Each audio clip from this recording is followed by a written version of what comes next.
Hi all, welcome to Assignment 6 video recording. In this recording, I'll walk you through the concept of recursion in programming. I'll be talking it superficially and I'll be talking in detail about this concept in class and what needs to be done in Assignment 6. So, unlike the other assignments, Assignment 2 to Assignment 5, you've been working with classes, base class, derived class, operator overloading for classes, and doing lots of other stuff with classes. But this assignment does not involve class. So this assignment is testing the concept called as recursion in programming. And in general, let's see what recursion is in programming first. So recursion means, the definition of recursion means if a function calls itself. So that means a function calling itself. Okay. Another way is also there. A function calling itself. Okay. And sometimes, we may need to write a logic in such a way that a function calls itself. And while writing this logic, we have to be very careful, else it's going to be an infinite loop. Like how in for loops and while loops, if you are not careful about the logic of your loop condition, there is a risk of running into infinite loop. In the same way, if you are not constraining the recursion or a function calling itself, then it's going to call the same function infinite number of times. So just be careful of this concept. Now, let's see the concept of recursion. Okay, so the first task of this assignment is that you will be writing a function called factorial. Okay, so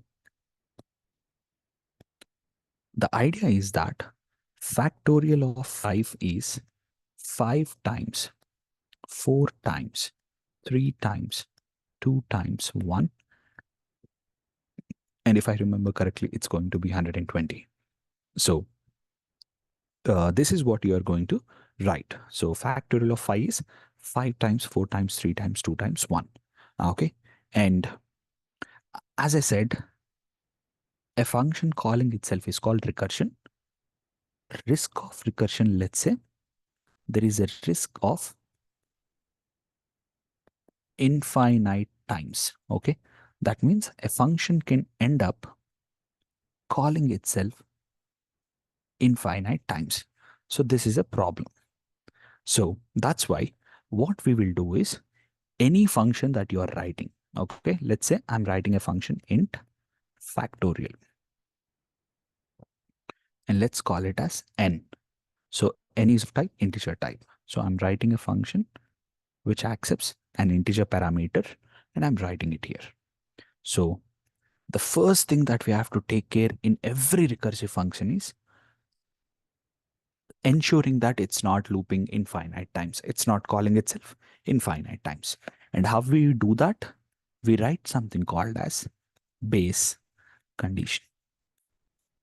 So base condition is must. If base condition is not written in recursion, then we are going to call the function or the function is going to call itself infinite number of times. So in base condition, let's say if whatever the value that I'm passing, if this is 0, okay, at some point it will become 0. Let's wait for that. But if it is 0, then the function should eventually return back some value. Okay. In case of factorial, I've explained neatly in the PDF. 0 factorial is 1. Okay. So 0 factorial is 1 and 1 factorial is also 1. So when it is 0, simply return 1. That's what we are doing. This is the base condition here. Okay. Now, in all other cases, what we will do is I will simply write a return statement saying that whatever I receive, okay, whatever I received, I'm multiplying it with factorial of n minus 1. That means in a function, I'm calling the same function. So function calling itself is called recursion. Okay. So now let's see why I wrote it in this way. So let's say I'm calling the function factorial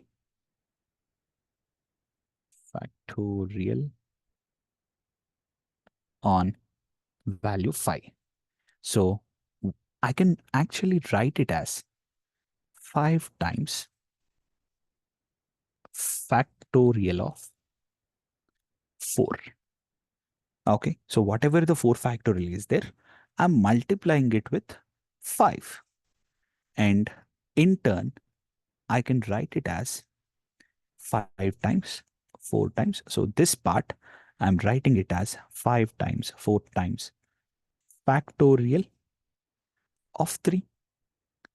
And again, I'm writing it as 5 times 4 times. So now I'm expanding this part, which is 3 times factorial of 2.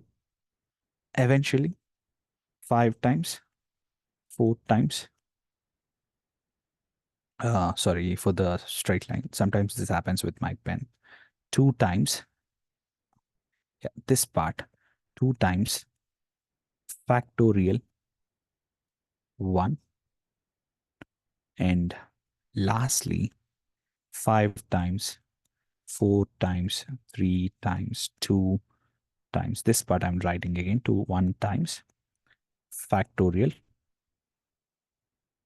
0. So what's happening is when I'm first calling this function, this is what it is happening. So let's see. I'm calling the function factorial with the value 5. So n is 5 here. Okay. So n represents 5. Okay. Now what I'm doing is this is the first function call. Okay. So this part right here will say that, remember, every function has its own memory. So this is the memory of the function when I'm calling with n as 5. So here n is going to be 5. Now, when I'm calling this function with 5, the first condition I'm checking is base condition. Is n equal to 0? But n is 5. So this is false. So what the function would be executing is, it will be returning whatever the value of n. So n within this function, when I'm calling with 5, is going to be 5 times factorial of n minus 1. So from here, I'm calling the function factorial again, but with value 4. Okay. Now, what this means is that this function is getting called, and whenever function calls happen, each function will have its own space of memory. And now with a value of 4, this function is getting called. And now within this scope of the function, n value is going to be 4. This is like the concept that I explained in class at once.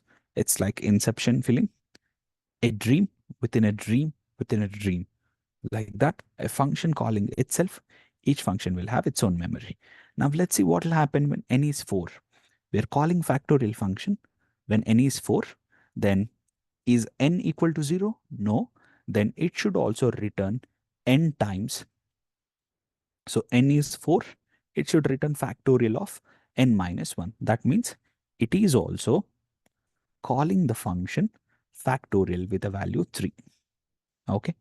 Now again, we are calling the factorial with 3. So again, each function call will have its own space. When n is 3,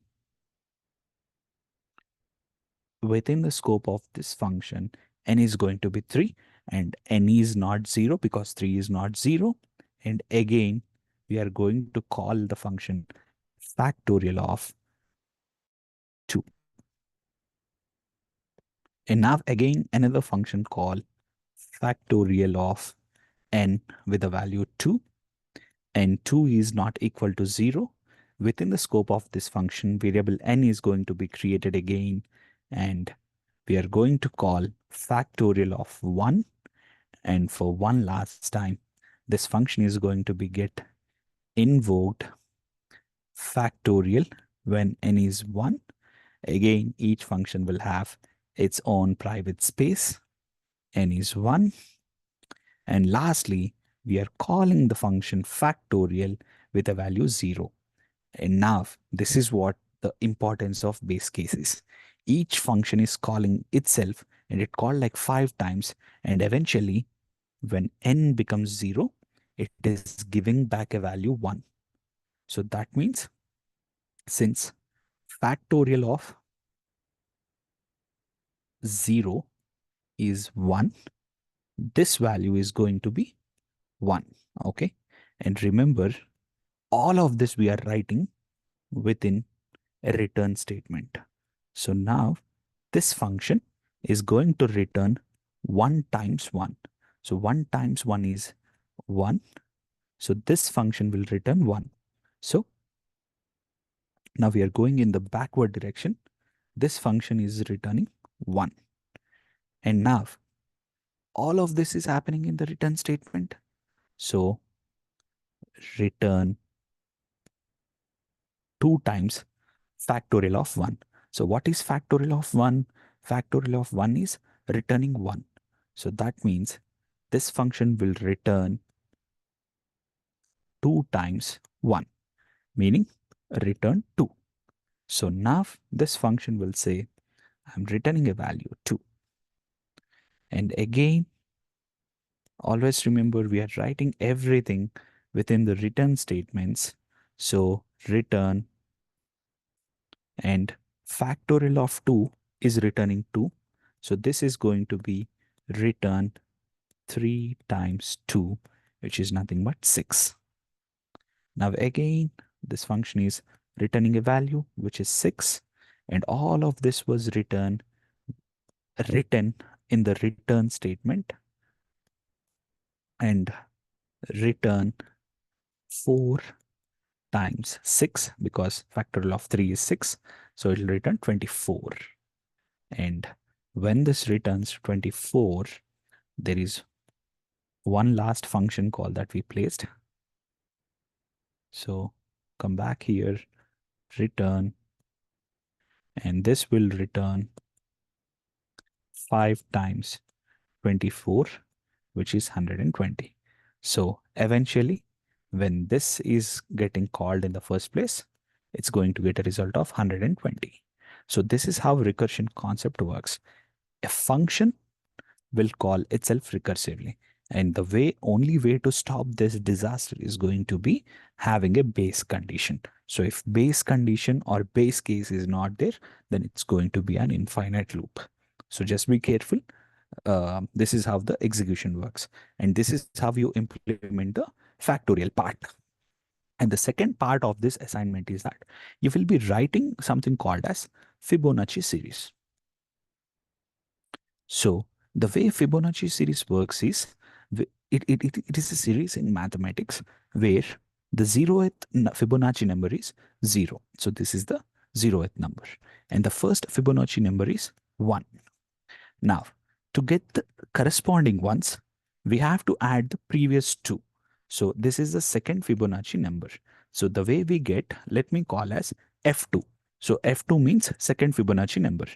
F2 is nothing but whatever the previous value, both the previous values are.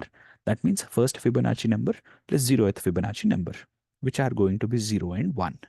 And eventually F2 is going to be 2. And now the third Fibonacci number. And let's call it as F3.